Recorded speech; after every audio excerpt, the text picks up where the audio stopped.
अगर आप इस समय ये वीडियो देख रहे हैं तो बहुत मुमकिन है कि आपका दिमाग थका हुआ है, भरा हुआ है और आप खुद भी नहीं समझ पा रहे कि आखिर अंदर चल क्या रहा है। क्योंकि बाहर में सब कुछ नॉर्मल दिखता है, लेकिन अंदर एक अजीब सी बेचैनी, एक डर, एक लगातार चलती हुई सोच आपको चैन से बैठने नहीं देती। मैं आज जो बात कहने वाला हूँ वो बहुत से लोगों को अजीब लग सकती है, लेकिन सच यही है कि ओवर थिंकिंग कोई आदत नहीं है, एंजाइटी कोई कमज़ोरी नहीं है और बेचैनी कोई पागलपन नहीं है।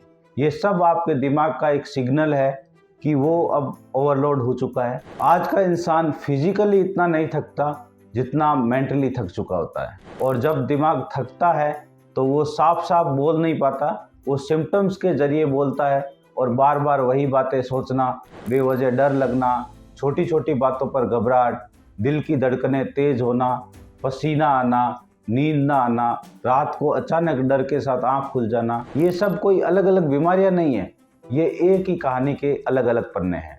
अब ज़रा ध्यान से समझिए, दिमाग कंट्रोल से बाहर तब नहीं जाता जब आप कमज़ोर होते हैं।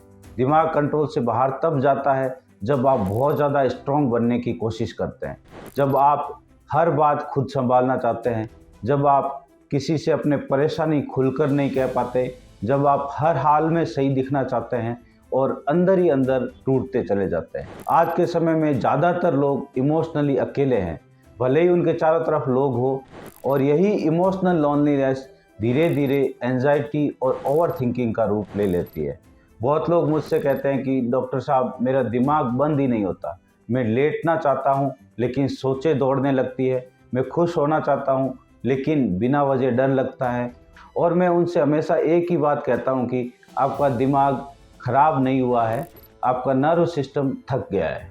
हमारा नर्व सिस्टम दो हिस्सों में काम करता है, एक जो हमें अलर्ट रखता है और एक जो हमें काम रखता है। और जब कोई इंसान लंबे समय तक स्ट्रेस, टेंशन, डर, अनसर्टेनिटी और प्रेशर में रहता है तो अलर्ट वाला सिस्टम लगातार ऑन रहता है और काम वाला सिस्टम ऑफ हो जाता है। फिर चाहे आप सोना चाहें, दिमाग आपको सोने नहीं देता, चाहे आप रिलैक्स करना चाहें, शरीर रिलैक्स नहीं कर पाता। अब यहाँ एक बहुत ज़रूरी बात समझनी है, एंजाइटी और ओवर थिंकिंग ज़्यादातर उन लोगों में होती है जो जिम्मेदार होते हैं, सेंसिटिव होते हैं, जो दूसरों की भावनाओं को जल्दी समझते हैं और जो हर हाल में सिचुएशन को कंट्रोल में रखना चाहते हैं। ये बीमारी आलसी लोगों की नहीं है, ये बीमारी ओवर रेस्पॉन्सिबल लोगों की है। जब आप हर चीज़ को लेकर सोचते हैं कि अगर ऐसा हुआ तो क्या होगा, अगर वैसा हुआ तो क्या होगा, तो दिमाग फ्यूचर में जीने लगता है, और जो इंसान फ्यूचर में जीने लगता है उसका प्रेजेंट धीरे धीरे छिन जाता है। अब सवाल यह है कि क्या एंजाइटी और ओवर थिंकिंग हमेशा दवा से ही ठीक होती है? और यहाँ मैं बहुत सच्चाई से बोलना चाहता हूँ कि हर बेचैनी को गोली की ज़रूरत नहीं होती है। बहुत बार दिमाग को दवा से ज़्यादा समझ की ज़रूरत होती है। जब तक आप ये नहीं समझेंगे कि आपके दिमाग पर बोझ क्यों बढ़ा, तब तक आप चाहे जो भी ले लें, रिलीफ टेम्पररी ही रहेगा। बहुत लोग कुछ दिन दवा लेते हैं, ठीक लगने लगता है, फिर जैसे ही दवा छूटी वही हालत वापस, क्योंकि जड़ को छुआ ही नहीं गया। अब नेचुरल तरीके से सोचिए, जब शरीर थकता है तो आप उसे आराम देते हैं, जब पेट खराब होता है तो आप हल्का खाना खाते हैं, लेकिन जब दिमाग थकता है तो हम उसे और ज़्यादा लोड दे देते हैं।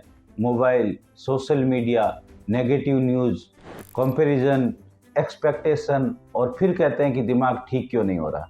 ओवर थिंकिंग का सबसे बड़ा कारण है अनरिजॉल्व्ड इमोशंस, वो बातें जो आप कहना चाहते थे लेकिन कह नहीं पाए, वो गुस्सा जो आपने दबा लिया, वो डर जो आपने एक्सेप्ट नहीं किया, और वो दुख जिसे आपने खुद से भी छुपा लिया। अब यहाँ पर होम्योपैथी की भूमिका बहुत गहरी हो जाती है, क्योंकि होम्योपैथी दिमाग को दबाती नहीं है, होम्योपैथी नर्व सिस्टम को बैलेंस करती है। इसमें पेशेंट को एक लेबल नहीं दिया जाता कि आपका एंजाइटी डिसऑर्डर है या डिप्रेशन है, बल्कि ये देखा जाता है कि आपका डर किस बात से जुड़ा है, आपकी चिंता का पैटर्न क्या है, आपको अकेले में ज़्यादा परेशानी होती है या भीड़ में, आपको रात में ज़्यादा डर लगता है या सुबह, आपकी नींद कैसी है, आपके सपने कैसे हैं, और आपकी इमोशनल हिस्ट्री क्या रही है। जब इन सब बातों को समझकर सही कॉन्स्टिट्यूशनल मेडिसिन दी जाती है तो दिमाग को धीरे धीरे ये मैसेज मिलता है कि अब खतरा नहीं है, अब रिलैक्स किया जा सकता है।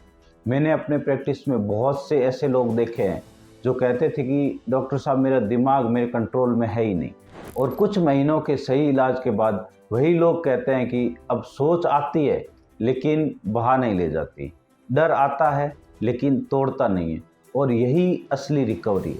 रिकवरी का मतलब ये नहीं कि सोच ख़त्म हो जाए, रिकवरी का मतलब ये है कि सोच आपके कंट्रोल में आ जाए। अब एक बहुत प्रैक्टिकल बात, एंजाइटी और ओवर थिंकिंग ओवरनाइट ठीक नहीं होती है, क्योंकि ये ओवरनाइट बनी भी नहीं थी। आपको अपने दिमाग के साथ रिलेशनशिप सुधारनी पड़ती है, अपने लिए थोड़ा रुकना पड़ता है, अपने दिन में कुछ ऐसे पल लाने पड़ते हैं जहां आप सिर्फ सांस लेते हैं, कुछ साबित नहीं करते। नींद को प्रायोरिटी देना, खाली पेट मोबाइल ना देखना, रात को नेगेटिव डिस्कशन से बचना, और सबसे ज़रूरी अपनी फीलिंग्स को सप्रेस ना करना, ये सब नेचुरल हीलिंग का हिस्सा है। अंत में मैं आपसे बस इतना ही कहना चाहता हूँ कि अगर आपका दिमाग थका हुआ है तो इसका मतलब ये नहीं कि आप कमज़ोर हैं, इसका मतलब ये नहीं कि आपने बहुत देर तक स्ट्रॉन्ग बने रहने की कोशिश की है। खुद को थोड़ा आराम दीजिए, खुद की सुनिए और सही दिशा में इलाज शुरू कीजिए। एंजाइटी, ओवरथिंकिंग और बेचैनी से बाहर आना बिल्कुल पॉसिबल है, और लाखों लोग इससे बाहर आए भी हैं। फ़र्क सिर्फ इतना है कि उन्होंने अपने दिमाग को अपना दुश्मन नहीं बनाया, बल्कि उसे समझा। अगर ये बातें आपको कहीं न कहीं खुद से जुड़ी हुई लगी हो तो इस वीडियो को लाइक कीजिए, अपने उस दोस्तों को या फैमिली मेम्बर्स के साथ शेयर कीजिए जो अंदर ही अंदर साइलेंट स्ट्रगल कर रहे हैं। कमेंट्स में लिखिए कि आप किस तरह की बेचैनी महसूस कर रहे हैं, और ऐसी ही रियल, ऑनेस्ट और डीप मेडिकल अंडरस्टैंडिंग के लिए चैनल को सब्सक्राइब ज़रूर कीजिए, क्योंकि सही इलाज दवा से नहीं, समझ से शुरू होता है।